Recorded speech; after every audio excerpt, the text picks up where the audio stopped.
Terrace పైకి వచ్చిన ముఖ్యమంత్రి గారు ముందు చాలా ఉత్సాహాన్ని ప్రకటించారు. మీద పక్షిలా ఒకచోట నిలబడ్డ హెలికాప్టర్ శబ్దం వినడానికి ఇబ్బందిగా ఉంది. అయినా వేలాడుతున్న తాడు చూస్తున్నారు. తను తన బామ్మర్ది గోవర్ధనం తప్ప మిగతా వాళ్ళంతా అసమ్మతి వర్గానికి చెందిన జనం కావడంతో సాధ్యమైనంత జాప్యం చేయాలనిపిస్తుంది ఆయనకి. ఎంతమంది రాలిపోతే అంత సమస్య తీరినట్టు. బై ఎలక్షన్స్ పెట్టి తన వాళ్ళు ఎన్నికయ్యేట్టు చూసుకోవచ్చు. ఏమిటి ఆలోచిస్తున్నారు? సుధీర్లో సహనం నశించిపోతోంది. మీరు అనవసరంగా జాప్యం చేస్తున్నారు, హెచ్చరికలా రెట్టించాడు సుధీర్. ఓ క్షణం పాటు ఉక్రోషంగా చూశాడు గాని సుధీర్ కేంద్ర రక్షణ శాఖకి చెందినవాడు కావడంతో నిస్సహాయంగా మిన్నకుండిపోయాడు. వెంటనే తాడు పట్టుకున్నాడు. మరో అర నిమిషంలో క్రిందికి దిగిన ముఖ్యమంత్రి గారు తనను చుట్టుముట్టిన పత్రికా విలేకరులను చూసి ముసిముసిగా నవ్వాడు.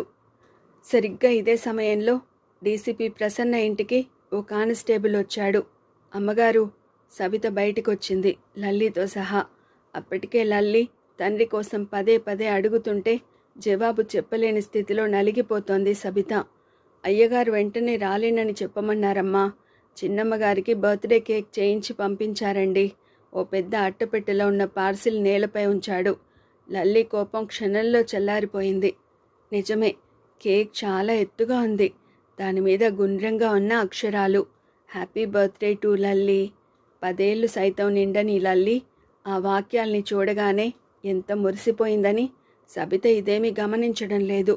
భర్త గురించి కొన్ని వివరాల్ని తెలుసుకోవాలనుకుంది.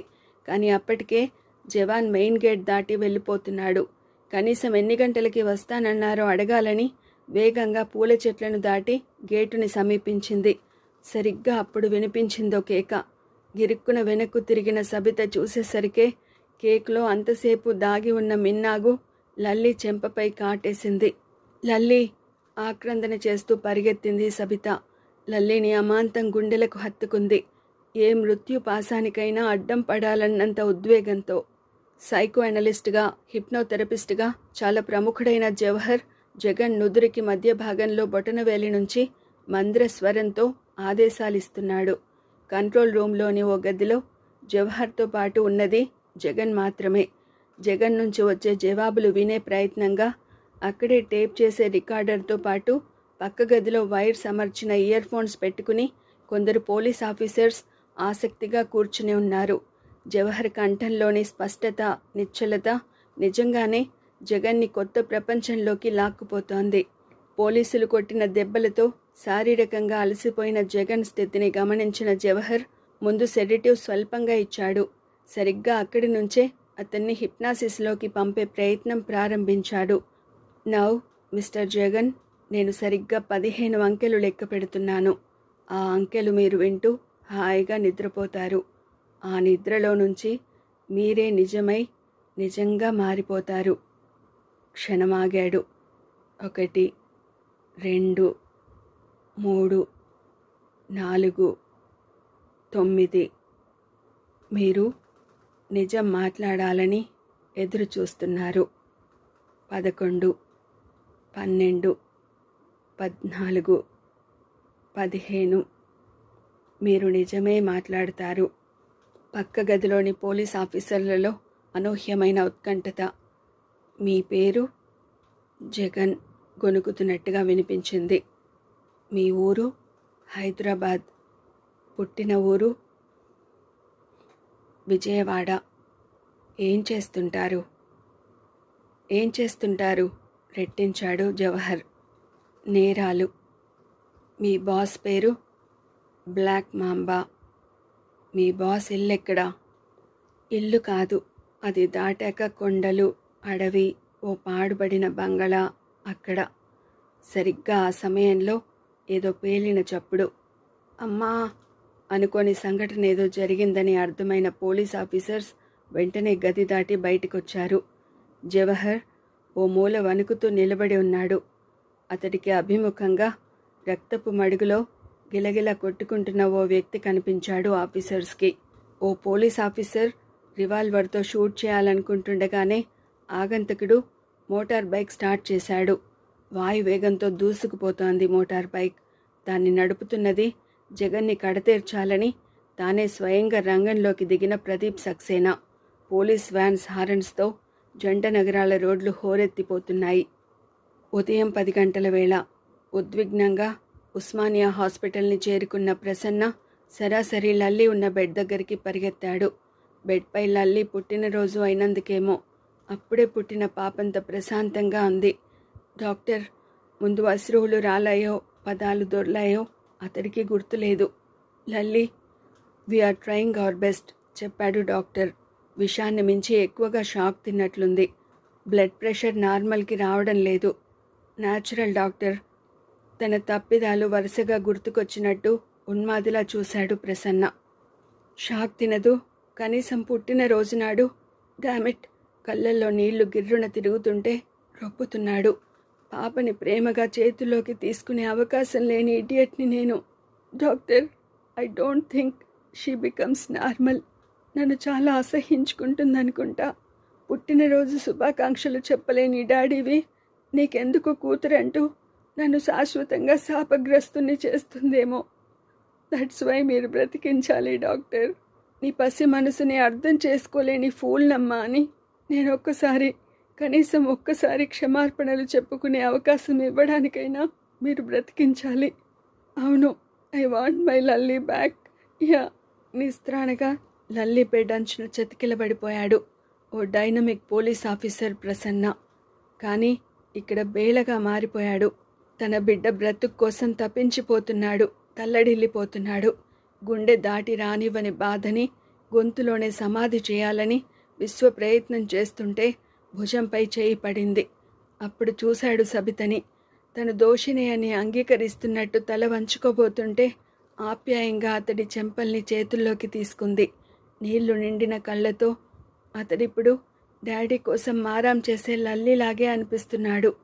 నేరస్తుల గుండెల్లో సింహస్వప్నమైన ప్రసన్న నిర్లిప్తంగా తలని మోచేతుల మధ్య దాచుకోగానే ఇక నిభాయించుకోలేకపోయింది. చచా, ఏమిటది? వద్దు, మిమ్మల్ని అలా చూడలేను. నిజం, కోపంలో నేనేదో అంటుంటాను, కానీ మీ గురించి నాకు తెలీదా? ప్లీజ్, మనకి దేవుడు అన్యాయం చేయడు, నాకు ఆ నమ్మకం ఉంది. లేండి, మిమ్మల్నే. నేను ఇక్కడే పాప దగ్గరే ఉంటాను స్థిరంగా అన్నాడు. వద్దు సబిత, నాకు ఈ ఉద్యోగం వద్దు. ఏ చరిత్ర నాకు అక్కర్లేదు. నాకు పాప కావాలి, నీ సుఖం కావాలి. చేసిన తప్పుని ఇక నుంచైనా సరిదిద్దుకుంటాను సబిత. I want my. ఆ తర్వాత ఇక మాట్లాడలేకపోయాడు. గుండె గొంతుకి అడ్డుపడినట్టు ఆగిపోయాడు. వెళ్ళండి, అక్కడ నాలాంటి తల్లులు కొందరు మీకోసం ఎదురు చూస్తుంటారు. నేను మిమ్మల్ని కించపరచడానికి ఈ మాట అనడం లేదండి. రాత్రి నుంచే మీరు పడుతున్న శ్రమని 10 చెప్పుకుంటుంటే విని ఎంత పొంగిపోయానని. ఇక్కడ దుఃఖంతో కూర్చోవడం కాదు, అక్కడ ఆర్తులకి ఆసరా కండి. ఆ ఆశీస్సులే మన బిడ్డని మనకి దక్కిస్తాయన్న నమ్మకం నాకుంది. ఓ యుద్ధానికి పంపుతున్నట్టుగా అంది. వెళ్ళిరండి. అప్పుడు వినిపించింది బయట పోలీస్ వ్యాన్స్ హారన్ల చప్పుడు. సమవర్తిలా మారాడు. మోటార్ బైక్పై వెళుతున్న ప్రదీప్ సక్సేనాని చూస్తూ మృత్యువులా జీప్ని ముందుకు దుమికించాడు. మధ్యాహ్నం 11 గంటల వేళలో జంట నగరాల రోడ్లపై జనం కకావికలవుతున్నారు. పాసుపతంలా దూసుకుపోతున్న సక్సేనా మోటార్ బైక్ని అందుకోలేకపోతున్నారు పోలీసులు. అయినా జీప్ వేగాన్ని పెంచి ఒక ముఖ్యమైన నేరస్తుని పట్టుకోవాలని ప్రయత్నిస్తున్నారు. ముందు వెళుతున్నది అసలు మరణ భీతి లేని పచ్చి నెత్తురు తాగే క్రిమినల్. సక్సేనాని పట్టుకుంటే పూర్వంలా ఎదురు కాబోయే టెర్రరిజం గురించి వారు ఆలోచించడం లేదు. ప్రత్యర్థి విషయాలు జగన్ ద్వారా చాలా వరకు రాబట్టేశారప్పటికే. ఒక టీం అప్పుడే అటుగా బయలుదేరింది. జగన్ చెప్పిన విషయాలు కమిషనర్కి ఇందాకే తెలియజేయబడ్డాయి. జంట నగరాల్లో పోలీస్ సిబ్బంది రంగంలోకి దిగిన సూచనగా సిటీ అన్ని కార్నర్స్లో రెడ్ అలర్ట్గా కాపలా కాస్తున్నారు. కింగ్ కోటిని దాటుతుండగా మరో పోలీస్ జీపు ముందు వెళుతున్న జీపుల్ని అధిగమించడం చూశారు. 2 వ్యాన్స్లోని పోలీస్ ఆఫీసర్స్. అందులో డీసీపీ ప్రసన్న ఉన్నారు. డ్రైవర్ సహాయం లేకుండా తనే జీప్ని నడుపుతున్న ట్రాఫిక్ నిబంధనల్ని పాటించడం లేదు ప్రసన్న. ఒకటే లక్ష్యం, ప్రత్యర్థిని ముఖాముఖి ఢీకొనాలి. సక్సేనాని అదుపులోకి తీసుకోవాలి. లల్లి దగ్గర నుంచి బయటకు వస్తుండగా సక్సేనాని చూడడం కాకతాళీయం అనిపించలేదు, దైవికంగా తోచింది. ఒకవేళ ఆఖరి పోరాటంలో ప్రాణాలు పోవడమే తప్పనిసరైతే లల్లి కన్నా ముందు తను కడతేరిపోవాలి. ఇందరి ఆప్తుల సర్పదృష్టిల కన్నేటికి కారణమైన బ్లాక్ మాంబా ముఠ అంతమైతే తప్ప తను విశ్రమించడు. యాక్సిలేటర్ బేస్కి తాకుతోంది. అయినా ఇంకా కసిగా ఒత్తుతున్నాడు. ముందేమీ కనిపించడం లేదు, సక్సేనా మోటార్ బైక్ తప్ప. మలుపుల్లో జీప్ స్కిడ్ అవుతోంది. జీప్ యుద్ధ విమానంలా పల్టీలు కొట్టేట్టుంది. అయినా స్లో చేయడం లేదు. కాచిగూడ జంక్షన్ దాటింది జీపు.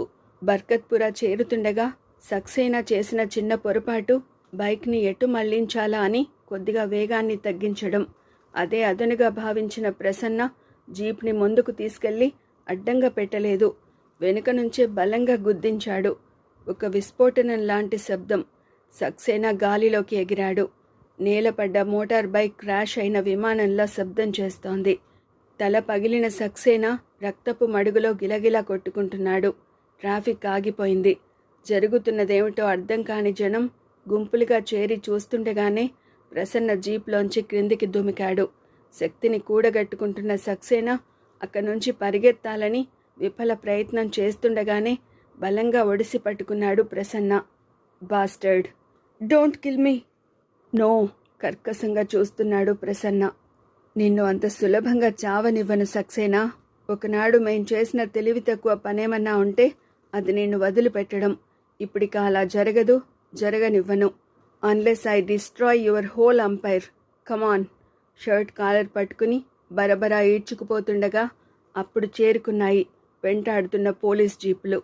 సార్, ఓ సర్కిల్ ఇన్స్పెక్టర్ చెప్పాడు జగన్ నుంచి సేకరించిన వివరాల్ని. అంతే, తన చివరి పోరాటానికి అది చాలనిపించిందేమో. సక్సేనాని పోలీసులకి అప్పచెప్పి వేగంగా పరిగెత్తాడు. ఇప్పుడు ప్రసన్న జీపు అల్వాల్ వైపు దూసుకుపోతోంది. డీజీపీ కమిషనర్లతో తనకు పని లేదు. ఒకరి ఆదేశాలతో తనకు అవసరం లేదు. శరీరం అప్పటికే స్వేదంతో తడిసిపోతోంది. ఉక్రోషం, ఉద్విగ్నతతో అతడి పిడికిళ్ళు బిగుసుకోగా జీపు వేగాన్ని పెంచాడు. సరిగ్గా ఇదే సమయంలో సక్సేనాని హాస్పిటల్కి తరలిస్తున్న పోలీసుల్ని చూసిన బ్లాక్ మాంబా ముఠా అనుచరుడొకడు ఓ పబ్లిక్ టెలిఫోన్ బూత్లోకి దూరాడు. సార్. ఎస్. అవతల వైపు నుంచి బ్లాక్ మాంబా కంఠం వినిపించింది. నేను రాహుల్ని మాట్లాడుతున్నా. జగన్ పోయాడా? సక్సేనా సాబ్ షూట్ చేశాడు. గుడ్. కానీ అప్పటికే జగన్ మన స్థావరం వివరాలు తెలియజేశాడని తెలిసింది. వాట్? తొలిసారి బ్లాక్ మాంబా కంఠంలో ఆందోళన విన్నాడు రాహుల్. ఎస్ సార్, వాళ్ళు బయలుదేరారు. గాడ్. మరి సక్సేనా? దొరికిపోయాడు యాక్సిడెంట్లో, చెప్పాడు జరిగిందంతా. అటునుంచి జవాబు లేదు చాలాసేపటిదాకా. తర్వాత ఫోన్ క్రెడిల్ చేసిన చప్పుడు. అక్కడ శివానంద్ చాలా అసహనంగా చూస్తున్నాడు. తిరుగులేని తన సార్వభౌమాధికారానికి ప్రమాదం వాటిల్లింది. సంఘంలో చాలా పెద్ద మనిషిగా చెలామణి అవుతున్న తన వివరాలు ఇక్కడ శృతి, సంఘమిత్ర, జయేంద్రలకి తెలిసిపోతే అక్కడ తను ఆట పట్టించిన రాష్ట్ర ప్రభుత్వం యంత్రాంగం ఇప్పుడు తన ఆట కట్టించాలని ఉరికి వస్తున్నారు. ఇప్పుడేం చేయాలి? ఎదురుగా జయేంద్ర శవంలా పడి ఉన్నాడు. ఇప్పుడు జయేంద్ర అవసరం తనకి లేదు. సంఘమిత్ర, శృతుల్ని ఇక్కడి నుంచి తరలించాలి, లేదా వాళ్ళని కడతేర్చాలి. కడతేర్చిన నాడు తనెవరన్నది ఎవరికీ తెలియదు. బ్లాక్ మాంబా ముఠా అంతమైపోతుంది. అయినా కానీ తను శివానంద్గా అయినా మిగిలిపోతాడు. అక్కడ శివానంద్లో చిన్న స్వార్థం. శృతి, సంఘమిత్రల్ని చంపే కంటే ఎక్కడో మరో రహస్య స్థావరానికి మళ్లిస్తే కనీసం ఫార్ములా దక్కుతుంది. సక్సేనా పోయినా కానీ కోట్ల ఖరీదు చేసే ఫార్ములాతో తను చాలా లాభాన్ని ఆర్జించగలడు. ప్రాణాలు పోయినా తనెవరన్నది చెప్పడు. ఒకవేళ సక్సేనా బ్రతికి ఉంటే మొన్నటి స్నేక్ టెర్రరిజాన్ని తను పునరావృతం చేస్తూ మళ్ళీ విడిపించుకోగలడు. ముఖ్య అనుచరుల్ని పిలిచాడు. జరిగింది క్లుప్తంగా చెప్పాడు. ఇంతటితో మన కథ ముగిసిపోయిందనుకోనక్కర్లేదు.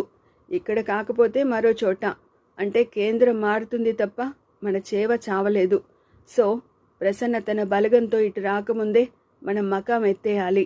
రాహుల్ చెప్పిందే నిజమైతే మరి కొన్ని నిమిషాల్లో పోలీసులు ఈ స్థావరాన్ని చుట్టుముడతారు. ఎస్. ఉద్విగ్నతో తన ఓటమిని అంగీకరించలేని ఆవేశమో ఊగిపోతున్నాడు. Black mamba చావడు, చావకూడదు. నేను చిరంజీవిని. నా సామ్రాజ్యం విచ్ఛిన్నం కాకూడదు. ఎస్. హరియప్. వెంటనే వాహనాల్ని సిద్ధం చేయండి. శృతి, సంఘమిత్రల్ని ఓ వ్యాన్లో కట్టిపడేయండి. జయేంద్ర, ఓ అనుచరుడు గుర్తు చేశాడు. వాడో చచ్చిన పాము, ఇక్కడే పడి ఉన్నా మనకి ప్రమాదం లేదు. పత్రికలో వీడి శవం ఫోటో వేసి నాకు మరింత పబ్లిసిటీ ఇవ్వాలి అంటే వీడు ఇలానే పడుండాలి అన్నాడు. పడి పడి నవ్వాడు, వికృతంగా నవ్వాడు. శృతి అంతా వింది. మరో 2 నిమిషాలలో శృతిని సంఘమిత్రతో పాటు ఓ మెటడార్ వ్యాన్లోకి తరలిస్తుంటే చివరిసారిగా చూసింది జయేంద్రని. ఆమె కళ్ళ నీళ్ల పర్యంతమైంది. ఎప్పుడో ఎక్కడో ఓ విచిత్రమైన వ్యక్తిగా తొలిసారి దర్శనమిచ్చాడు. తర్వాత మరింత విచిత్రంగా దగ్గరయ్యాడు. మనసునే కాదు, శరీరాన్ని సొంతం చేసుకున్నాడు. ఇది అతడికి తెలియని విషయమే. తెలియకుండానే తనకి దూరమయ్యాడు. తన తల్లిని నాశనం చేసిన వాడి చేతిలోనే తను ప్రాణాలు వదిలాడు. ఎందుకు ఇలా శత్రు స్థావరంలోకి ఎందుకొచ్చావు జయేంద్ర? మొన్నొక నింగి నుంచి రాలిన మంచు బొట్టులా అనిపించావా? అంతేనేమోలే అనుకుంటున్న నా కళ్ళ ముందు తల వంచిన పాలపుంతలా మారి ఆశయాల చందమామకి అభ్యంగన స్థానం చేయించి, ఉంటానమ్మా, నీకు జన్మ జన్మలు తోడుంటానని కళ్ళతోనే మాటిచ్చావు. భద్రం జయేంద్ర అని నేనంటున్నా ఉద్వేగంతో కనిపించని వీరభద్రుడిలా నవ్వుతూనే నీ చుట్టూ ఉన్న దక్షుల దోపిడీ యజ్ఞాన్ని విచ్ఛిన్నం చేస్తానని నిర్ణయించుకుని నా దారికొచ్చావు. ఏమైంది జయ? వేదాల్ని పెదవులుగా మార్చుకుని, వేదాల్ని గుండె గోవర్ధనగిరి కింద సమాధి చేసుకుని బ్రతుకుతున్నా బాలసూర్యుడు అనుకున్నానే. ఎందుకయ్యా? పలకనని ప్రమాణం చేశావా? ఇదిగో నిన్ను రెచ్చగొట్టిన శృతి తన బ్రతికే అపశృతిగా మార్చుకుని నీకు దూరంగా వెళ్ళిపోతోంది. ఇక్కడ కాకపోయినా నీ గుండెలు గానం చేసే శృతిలా మరో లోకంలో అయినా నిన్ను కలుసుకుంటుంది. నేస్తం, ఇదే నా చివరి నివేదనం. అతడి స్థావరం ఖాళీ అయిన సూచనగా 4 వ్యాన్స్తో పాటు ఓ ఇంపోర్టెడ్ కారు బయలుదేరాయి. శివానంద్ కారులో కూర్చుని ఆలోచిస్తున్నాడు. అప్పటికే నిర్ణయించుకున్నాడు సరాసరి ఎక్కడికి వెళ్లాల్సింది. అందుకే అందరినీ తొందర చేస్తున్నాడు. గతుకుల రోడ్డు దాటిపోయింది. లెవెల్ క్రాసింగ్ చేరి మరో ఫర్లాంగ్ దూరం వెళ్ళాయో లేదో ఓ ఆగంతకుడు మోటార్ బైక్పై అడ్డంగా వచ్చాడు ఎదురుగా. సార్, శివానంద్ని చేరి చెప్పాడు. అక్కడే అపార్ట్మెంట్స్లో. చెప్పు, ఆగిన కారులోని శివానంద్ ఆందోళనని నిభాయించుకుంటూ అడిగాడు. అక్కడ అపార్ట్మెంట్స్లో సమీర గారు చిక్కుకుపోయారు. వాట్? అదిరిపడ్డాడు శివానంద్.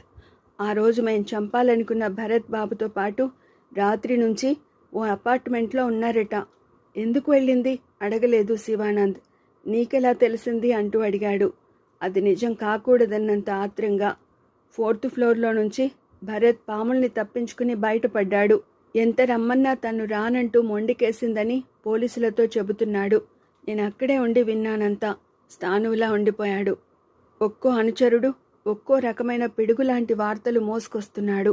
తన తిరుగులేని చరిత్రలో కనిపించని ఏ వ్యక్తో చివరి పుటల్ని రాస్తున్నట్టు చాలా చిత్రంగా ఇరుక్కుపోతున్నాడు. అంటే బ్రతికే ఉందన్నమాట? స్వగతంలోలా అడిగాడు. బ్రతికే ఉందట, కానీ రానని మొండికేస్తోంది. లోనికి వెళ్ళడానికి అంతటా పాములుండడంతో పోలీసులు సాహసం చేయలేకపోతున్నారు. తల పంకించాడు సాలోచనగా. తనకున్నది సమీర ఒక్కతే. సమీర తనకు ప్రాణం కాబట్టే భరత్ ప్రాణాల్ని మాత్రం తీయమని మనుషుల్ని పురమాయించాడు ఆ రోజు. ఇప్పుడు సమీర ప్రాణాపాయకరమైన స్థితిలో చిక్కుకుంది. కాదు, తానే చిక్కుకునేట్టు చేశాడు. తన ప్రయత్నంలో అప్రయత్నంగా సమీర ఇరుక్కుంది. రాత్రి నుంచే ఇంటికి వెళ్ళని శివానంద్ ఈ క్షణంలో ఆలోచిస్తున్నది తన గురించి కాదు, సమీర గురించే. పరమ కిరాతకుడే, కానీ ఇప్పుడు తండ్రిలా ఆలోచిస్తున్నాడు. ఈ క్షణంలో సైతం తన మూలంగా పోగొట్టుకున్న పిల్లల కోసం తల్లిదండ్రులు ఎంత కుమిలిపోయి ఉంటుంది అతడికి గుర్తులేదు. మిగతా వ్యాన్స్ ఎక్కడికి వెళ్లాల్సింది చెప్పాడు. డ్రైవర్ని వ్యాన్లోకి పంపి తనే డ్రైవింగ్ సీట్లో కూర్చున్న శివానంద్ దివ్యతేజ అపార్ట్మెంట్స్ని చేరుకునే ప్రయత్నంలో కారుని అటు మళ్లించాడు. రెప్పపాటులో అదృశ్యమైపోయిన కారుని చూస్తూనే ముందు వ్యాన్లోని డ్రైవర్ బ్రేక్పై నుంచి కాలు తీశాడు. యాక్సిలేటర్ని నొక్కేవాడే. అప్పుడు చూశాడు ఎదురుగా నిలబడి ఉన్న జయేంద్రని. ముందు అర్థం కాలేదు అతడెలా వచ్చింది. నువ్వు? తొట్రుపడుతూ అడిగాడు తల బయటకు పెట్టి. పోయానని మీరంతా భ్రమపడ్డారు. నీ ఒంటిలోకి ఎక్కించింది పాము విషం. ఎలా బ్రతికావు అన్నంత ఉత్కంఠ బ్లాక్ మాంబా అనుచరుడిలో. ఓ సర్పంలా వ్యాన్ పైకి దుమికి చేత్తో అద్దాల్ని పగలగొట్టాడు. అదేరా, నన్ను పాము విషయం ఏమీ చేయలేదని తెలుసుకోలేకపోయారు మీరు. అందుకే చచ్చినట్టు అలాగే పడి ఉన్నాను. ఇలాంటి అవకాశం కోసం ఎదురు చూశాను. అతడి పిడికిలి శతఘ్నిలా డ్రైవర్ మొహంపై తాకింది. దభీమని క్రింద పడ్డాడు. ఏం కావాలి? శృతి సంఘమిత్రులు మాత్రమే కాదు, మీరు కూడా. క్షణంలో శివానంద్ అనుచరులు అతన్ని చుట్టుముట్టారు. మెరుపులా ఒడుపుగా కదులుతూ అందర్నీ మట్టి కరిపిస్తున్నాడు. వ్యాన్ విండోలో నుంచి జయేంద్రని చూస్తున్న శృతి కళ్ళల్లో నుంచి ఆనంద బాష్పాలు రాలుతున్నాయి. వీరభద్రుడిలా తాండవమాడుతున్న జయేంద్ర అలసిపోవడం లేదు. అలసట ఎరగని రోషంతో చేతుల్ని పాము కోరలుగా మార్చి పోరాడుతున్నాడు. అలా ఎంతసేపు పోరాడింది జయేంద్రకి గుర్తులేదు. ఓ రివాల్వర్ పేలిన చప్పుడు. సమీపంలో ప్రసన్న తన బలగంతో నిలబడి ఉన్నాడు. బ్లాక్ మాంబా ముఠా వ్యక్తులు అడవిలోకి పారిపోవాలని ప్రయత్నిస్తుంటే అందరి కాళ్ళకి గురిచూసి కాల్చాడు. నేలపై పడిపోయారు. వెంటనే పోలీసులు అందరినీ వ్యాన్స్లోకి ఎక్కించి వారితో సహా సిటీ వైపు బయలుదేరారు. ఇక్కడ జరిగింది తెలియని శివానంద్ సరిగ్గా అదే సమయానికి దివ్యతేజ అపార్ట్మెంట్ ముందు కారు దిగాడు. ఎటు చూసినా పోగైన జనం, పత్రికా విలేకరులు, దూరదర్శన్ సిబ్బంది, పోలీసులు, ఫైర్ సర్వీస్ ఉద్యోగులు. అప్పటికి ఎమ్మెల్యేల్ని పూర్తిగా బయటికి రప్పించారు. అది పూర్తయ్యాక హెలికాప్టర్ని పంపేసిన డీజీపీ, కమిషనర్లు ఇప్పుడు మిగతా ఫ్లాట్స్లోని వ్యక్తుల్ని క్షేమంగా తీసుకొచ్చే ప్రయత్నంలో నిమగ్నమై ఉన్నారు. క్రింద 2 ఫ్లోర్ల వరకు సాహసం చేసిన 3, 4, 5 అంతస్తుల్లో అడుగు పెట్టలేకపోతున్నారు. అక్కడ ప్రతి వ్యక్తి ఎంత టెన్షన్లో ఉన్నది గమనించే స్థితిలో లేని శివానంద్ సరాసరి పైకి వెళ్తుంటే డీజీపీ వారించబోయాడు. కమిషనర్ కూడా ఆశ్చర్యంగా ఆయన్ను చేరుకుని శివానంద్ లాంటి ప్రముఖులు ఎందుకలాంటి తెగువని ప్రదర్శిస్తున్నది తెలుసుకోవాలనుకుంటుండగానే శివానంద్ పరుగులాంటి నడకతో మొదటి అంతస్తులో అడుగుపెట్టాడు. 2, 3, 4వ ఫ్లోర్లోకి వచ్చేశాడు. ఎటు చూసినా నేలపై ప్రాకుతున్న సర్పాలు. సర్పాలతో చాలా పరిచయం ఉన్న శివానంద్ వాటి గురించి ఆలోచించడం లేదు. కారిడార్లో నుంచే కేక పెట్టాడు. సమ్మీ! ఏ ఫ్లాట్లో ఆమె ఉన్నది శివానంద్కి తెలీదు. అమ్మ సమీరా!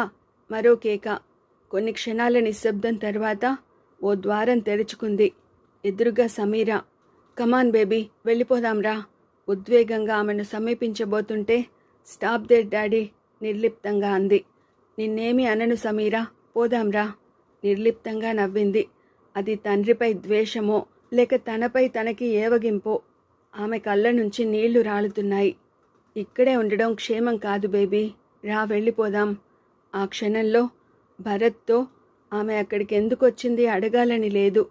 మొండిగా నిలబడ్డ కూతుర్ని సురక్షితంగా బయటికి తీసుకువెళ్లాలనుకుంటున్నాడు. రా సమీరా. నేలపై ప్రాకుతున్న పాముల మధ్య నుంచి నెమ్మదిగా పాదాల్ని ఉంచుతూ సమీరని సమీపించాడు. లేదు డాడీ, నేను రాను. ఎందుకని? నాశనమైపోయాను కాబట్టి. దానికి పరోక్షంగా మీరే కారణం కాబట్టి. ఏమిటమ్మా, ఏమిటి నువ్వు అంటున్నది? తన గురించి అంతా తెలిసిపోయిందేమో అన్న జంకు అతడి గొంతులో. మీరు భరత్ని చంపించాలని ప్రయత్నించారు.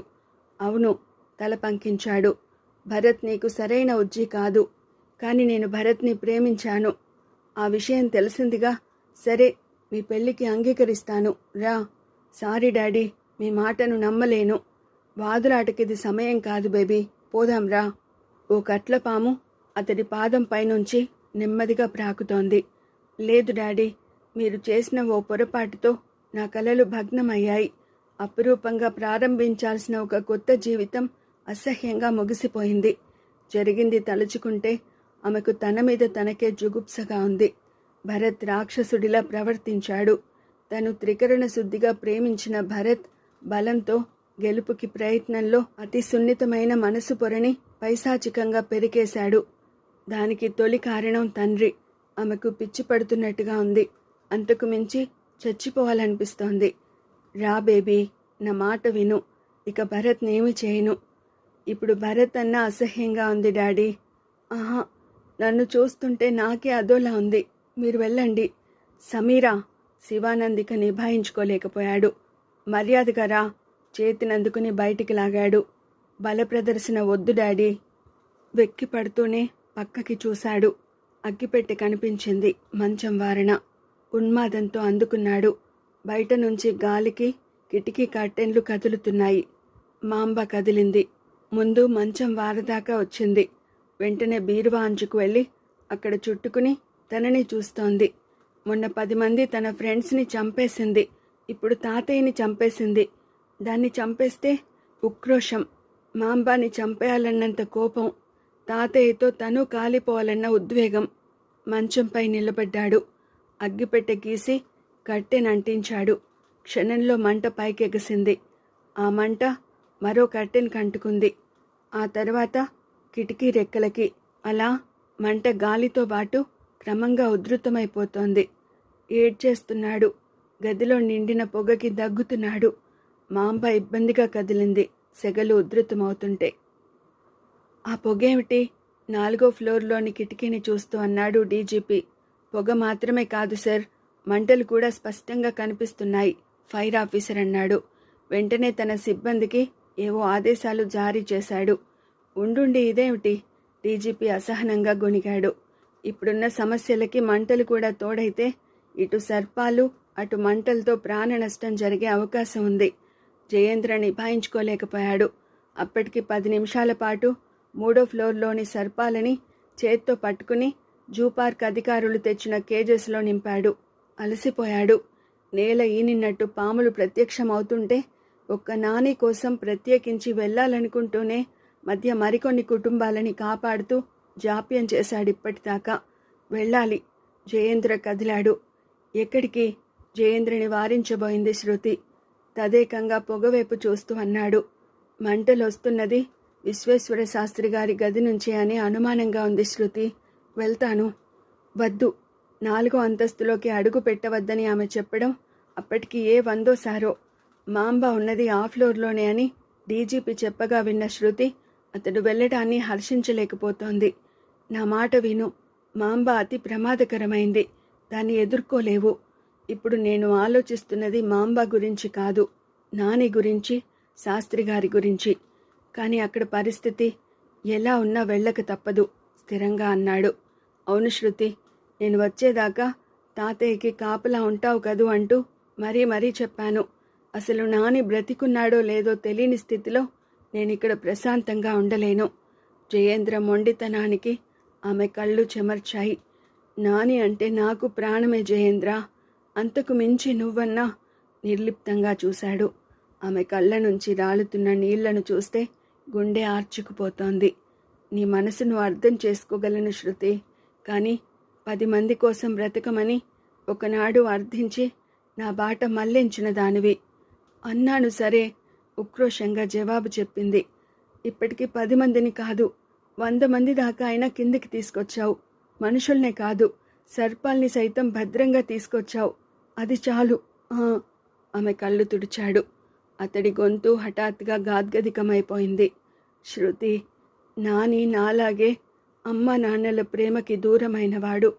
ఎందుకో నానిని చూస్తుంటే నా బాల్యం గుర్తుకొస్తుంది అన్నాను. జ్ఞాపకం ఉందా? ఇంతమందిని కాపాడడం కాదు శృతి, మరో విశ్వేశ్వర శాస్త్రి కాదగ్గవాడు నాని. ఈ నేల పంకిలాన్ని తన వేద వాక్కుతో రేపు శాసించాల్సిన వాడు. వాడికేమన్నా అన్యాయం జరిగితే నేను తట్టుకోలేను. అర్థం చేసుకోవేం? నాని బ్రతకాలి, కానీ నీకేమన్నా అయితే సూర్యచంద్రులు గతి తప్పరు, కాలం స్తంభించిపోదు, 7 సముద్రాలు ఇంకిపోవు. మృదువుగా నవ్వాడు. ప్లీజ్, నువ్వు వెళ్ళడానికి వీల్లేదు అసలు. శృతి అర్ధోక్తిగా వారించాడు. నువ్వు కోరుకున్న సంగీతం నీకొక్కదానికే ఆనందం ఇవ్వాలని కోరుకోవడం తప్పు కాదేమో, కానీ నేనెందుకు కొరగాని అల్ప ప్రాణిని. ఆమె మనసు అప్పటికే పూర్తిగా అర్థమైంది. ఇంతకాలం ఏదైతే చెప్పలేకపోయాడో అది చెప్పడానికి ఇంతకు మించి సమయం రాదనిపించింది. శృతి, ఎందుకు నా కోసం తప్పిస్తావు? నేను శబ్దాన్ని కాదు, రక్తంలో విషపు ఉరుముల్ని, గరళపు మెరుపుల్ని దాచుకున్న నిశ్శబ్దాన్ని. ఒక స్మృతిగా తప్ప బ్రతికిన అర్థం లేని విస్మృత యాత్రికుణ్ణి. నాకు గుర్తుంది, నిన్నటి నా ధ్యానంలో కోరని గానంలా నువ్వు అడుగు పెట్టావు. నా జీవన యానాన్ని మలుపు తిప్పి హృదయంగా నాలో అంతటా నిండిపోయావు.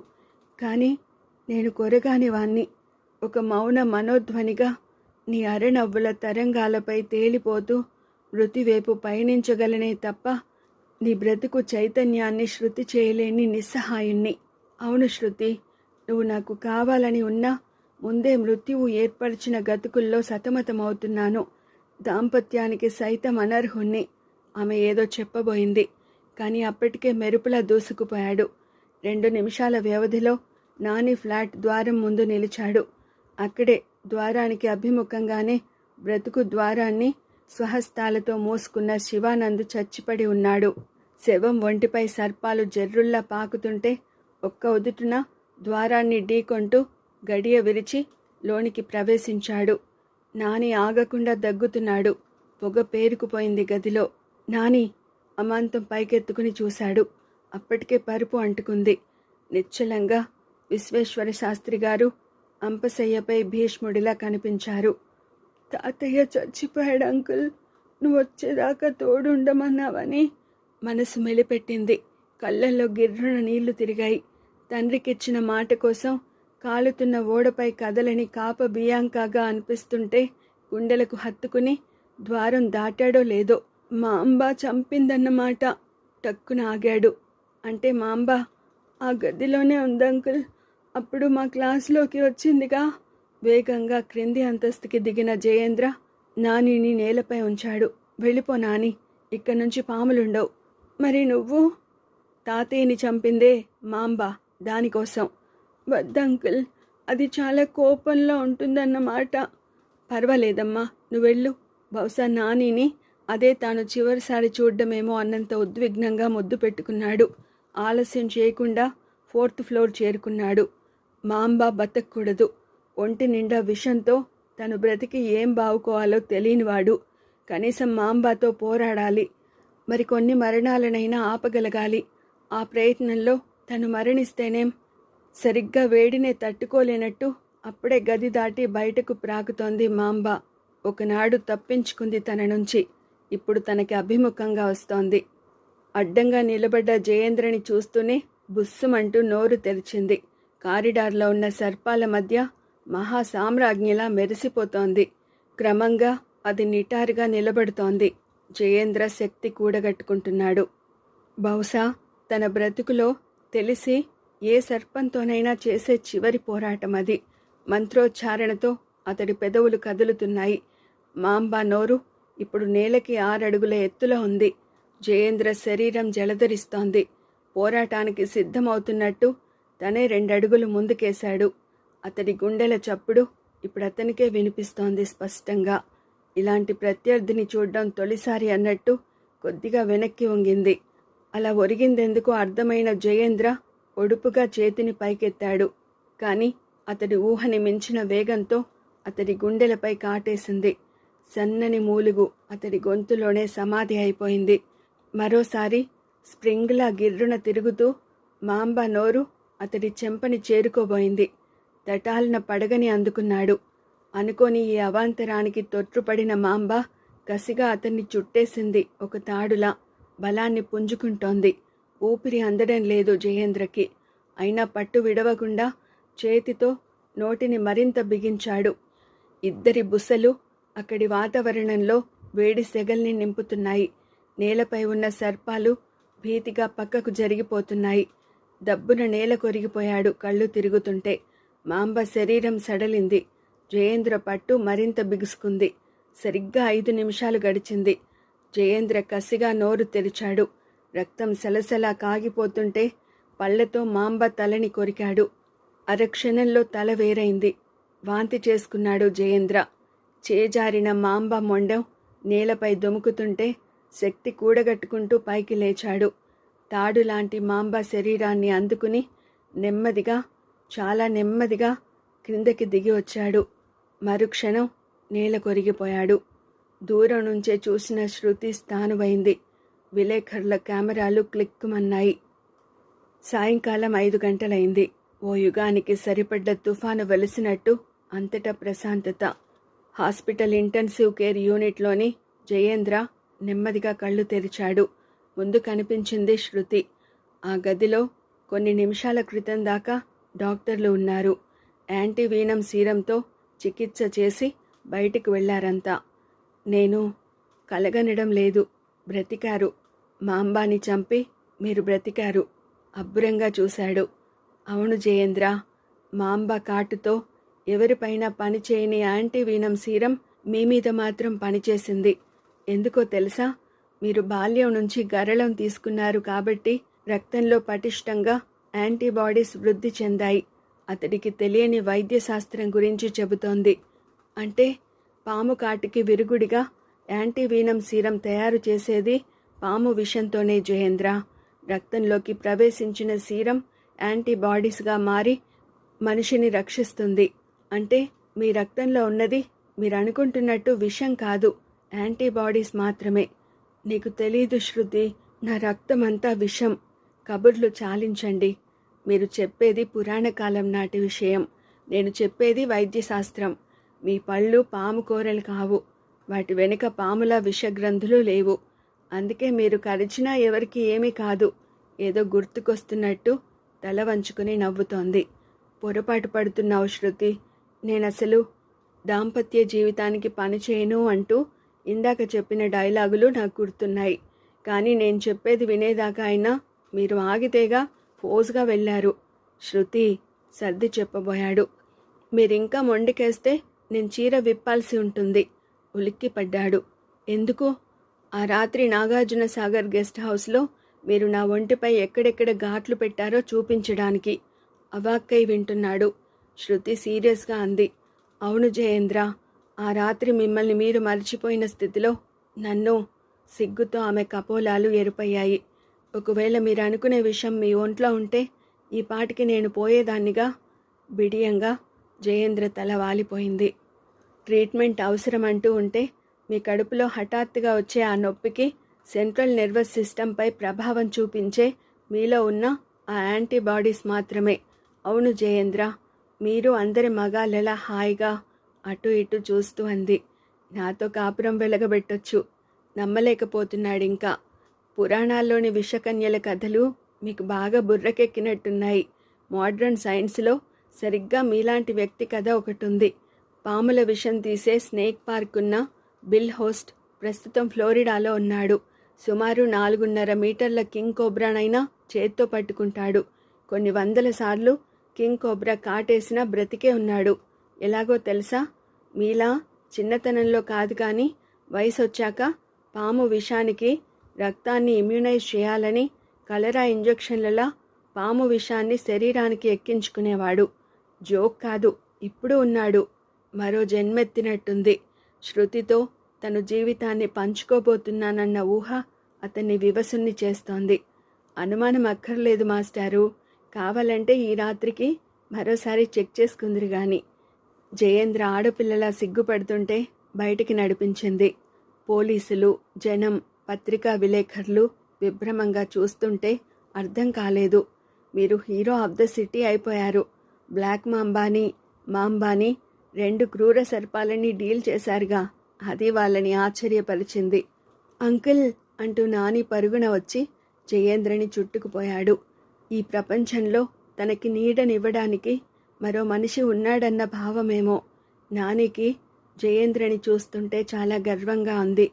పత్రికా విలేకరులు చుట్టుముడుతుంటే డీజీపీ లాలనగా పేట్ చేశాడు. అది కాదు, జయేంద్రని ఆ స్థితిలో సైతం అమితంగా ఆనందపరిచింది. లల్లి బ్రతికే ఉంది. దానికి సాక్ష్యంగా ప్రసన్న లల్లిని ఎత్తుకుని నిలబడి ఉన్నాడు. అంకుల్ లల్లి పిలుస్తుంటే ఆప్యాయంగా చేతులు సాచాడు. నిన్న మొన్నటి బాధని మించిన సంతృప్తి జయేంద్ర కళ్ళని నీటి పొరలుగా మార్చుతుంటే ఆనందంతో ఉక్కిరి బిక్కిరైపోతున్నాడు. ఎక్కడి వాడు తను?